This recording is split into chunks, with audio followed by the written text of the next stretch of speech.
Canaan, a land ravaged by wars, waged by bigger empires that border it to the north and south. While Hatti and Egypt may pay little attention to the land that they see primarily as a land bridge inhabited by wild dogs, in these tumultuous times, leaders will rise to prove to these nations that they have been so wrong to underestimate them. From the humble diplomat to the great raider, Canaan will rise from the embers of both Hatti and Egypt in this great collapse, through either subterfuge or simply adding to the flames themselves. Before we begin, a quick note. Total War PHARAOH is still in development, and certain things may change between now and release. Also, some colors may appear a little different on the UI. This is because I'm using colorblind settings. So, with that out of the way, let's look at Canaan. The leaders you'll take command of from Canaan in Total War PHARAOH couldn't be more different from one another. They do, however, share one common thread. They'll both stab you. Let's start off with Irsu, as he wouldn't have it any other way. Starting out in Ret Jenu, he has a very simple, yet very respectable approach to ruling. He doesn't care to. He simply sees what he wants, and he will kill to get it. Resources, money, or the simple premise of violence. If you have something he wants, he will not ask. He will simply take. In dark apocalyptic times such as these, he doesn't care for society's downfall. He simply cares for the next opportunity to raise and loot. To himself, he's a prize fighter, bringing the heavyweight champions to their knees. To the rest of these lands, he's a herald of the oncoming apocalypse. Over in Fenku, we have the opposite in approach to Irsu with the diplomat, Bey. Enamored by Egyptian high society, and already in decent standing with Meneptah, he intends to find his way into the courts and spread his control and influence throughout it, offering gifts with one hand whilst taking with many more. Bey's approach to power is much stealthier than Irsu's, in that he would rather manipulate in the shadows than spill blood in the light. Where Irsu seeks chaos, Bey seeks to stem anarchy's tide through charming politesse and political scheming. He'll rise to power either with a puppet pharaoh or even breaking beyond Egyptian norms and taking the crown himself. Throughout all this though, his visage remains the same. A humble diplomat from Canaan, a learned man who just wants to do good. Just don't delve deeper, lest you want a dagger in your back. Whether they're seeking the pharaoh's or the great king's crown, the leaders of Canaan can choose their path, or simply elect to take their own. It's not only the motives that make Irsu and Bey drastically different from one another, but also how they play as leaders, and how you'll build their empires from the ground up. Bey isn't the kind of man to stand boisterously and act strong and powerful. Instead, he's much more cerebral. His approach to power is different from most of the other factions in Total War PHARAOH.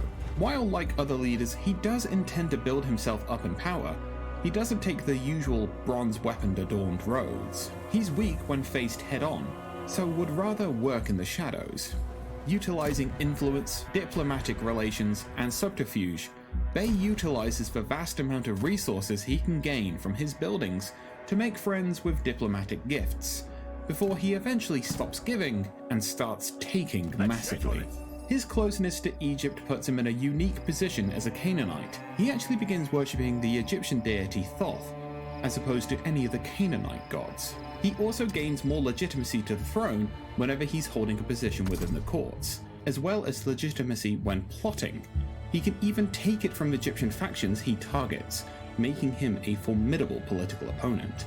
His unique buildings are all about bolstering legitimacy, influence, and resource production. The lighter side of Bey's facade can be seen in the singing competition and the chief scribe's headquarters, which increase happiness, influence, legitimacy to the throne, and diplomatic relations across the lands. Meanwhile, Bey's more pragmatic side can be found in the regional fair, which increases production rates. Finally, there's the Smuggler's Bay, which brings in a vast amount of wood and food. This amount increases the further society collapses, with resource amounts increasing from prosperity to crisis and finally to collapse. In Egypt and Hatti's darkest days, he'll proffer himself as the beacon that'll ensure these lands survive. but he'll make sure they know precisely how they did. Irsu, meanwhile, sees power very differently. He already has it, and he's going to make everyone else feel it. Where Bei seeks to create networks and pull the strings, Irsu is much more interested in tearing the whole thing down, taking what he wants, and leaving base camps and capitals whilst leaving everywhere else as rubble. Things like economy, happiness, and diplomacy mean very little to him. He'd rather wage war and take what he wants, delivering a cruel lesson to those who'd stand against him. While he's not exactly ecstatic about the idea of settling down in places, a good raider knows you need at least some basis of operation. Sometimes you have to extort everything out of those you impose your rule over to keep your war camp moving. Irsu's unique buildings exemplify this.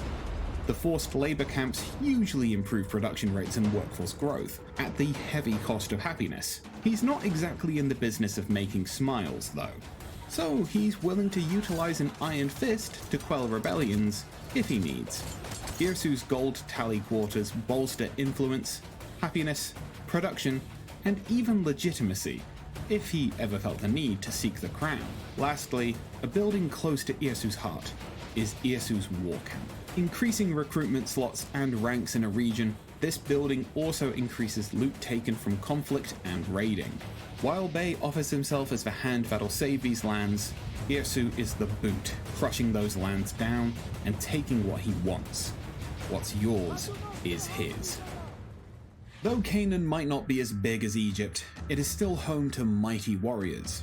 We previously covered on how recruiting units and total warfare worked in our Egyptian deep dive, stating that there are forces that are unique to your leader and some that are unique to the land.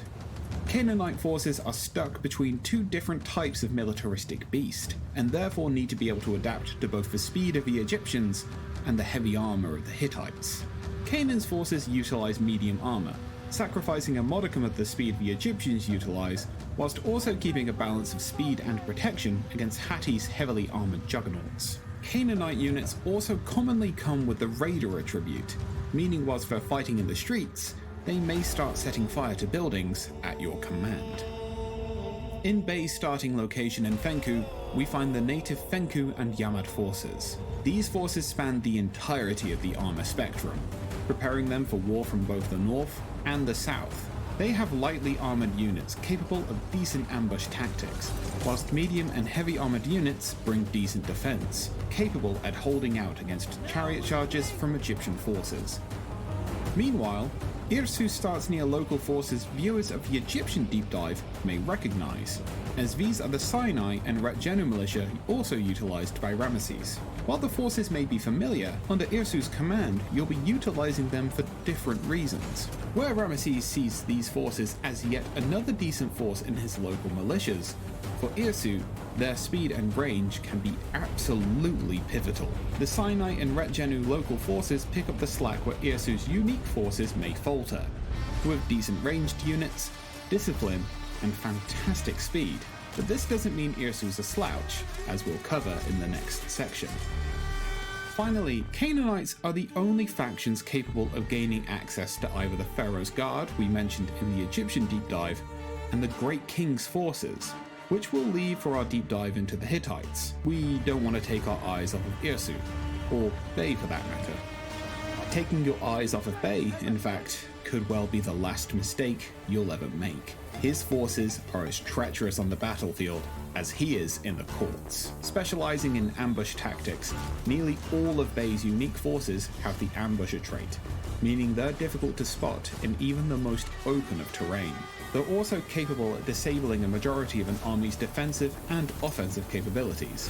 They strike fast with surgical precision in underhanded ways, much like their leader in the courts. If, however, you find stealth both in the courts and on the field to be too slow an approach, then the unique forces of Irsu are for you.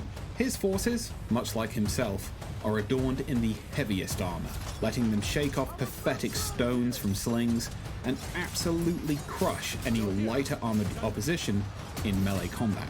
He even utilizes heavy chariots that can decimate missile forces with ease. He may harbor some lighter armored units, even one with bows, but their purpose is simple: be expendable and harass the enemy until the big guns come in. His forces can be reckless in combat, which can be utilized by certain units' stances, and some of his forces even have the heedless charger trait. But with their heavy armor, in many cases they can afford to be this bloodthirsty. To them, this isn't a structured war with honor. This is a bloody battle, and they're here for a fight. So these are the Canaanite leaders you'll be taking command of in Total War Pharaoh. From the brutish might of Iesu to the cunning stratagems of Bay, will you be the hand that pulls the strings of these civilizations from the age of collapse to the age of Canaan? Or will you be the herald of the apocalypse, reveling in the destruction wrought by your hand and a dark cloud on the horizon? Whether it's a dynasty to be proud of or an empire of ash, will you bring Canaan to glory?